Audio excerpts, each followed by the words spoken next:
The Peacemaker Omnibus. The Peacemaker Books 1, 2, and 3. Written by Blair Howard. Narrated by Tom Lennon. The Peacemaker, Book 1. Chapter 1.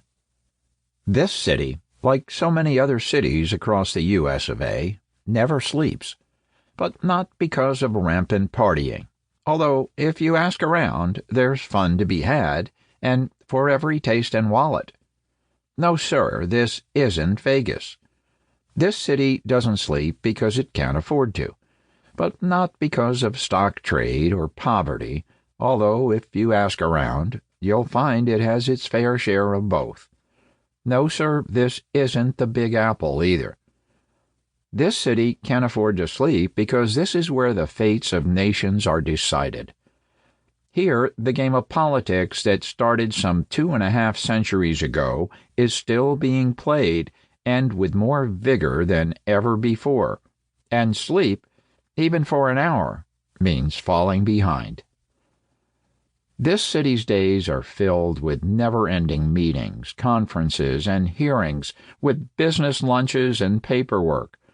Oh, so much paperwork. Even in 2010, when every house has a personal computer and every teenager has a phone in his or her pocket. And so the city buzzes with phone calls and printers and copiers and fax machines until late into the night, until there's nothing left to say and no one left to listen. And only then do the real players of the game come out to play. This is Washington, District of Columbia.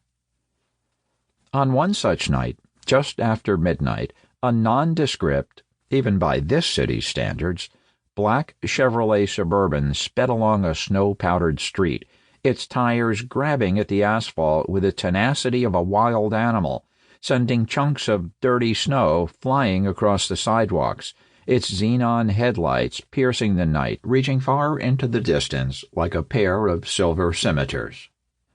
The driver, a man in his late 20s wearing a freshly pressed dark blue suit, kept both hands firmly on the steering wheel and stared resolutely ahead.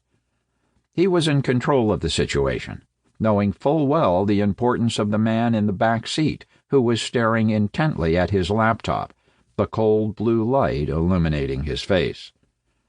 What he was reading, the driver had no idea, but the man's brows were furrowed, his thin lips raised slightly at the corners in what might loosely be interpreted. Sample complete. Ready to continue?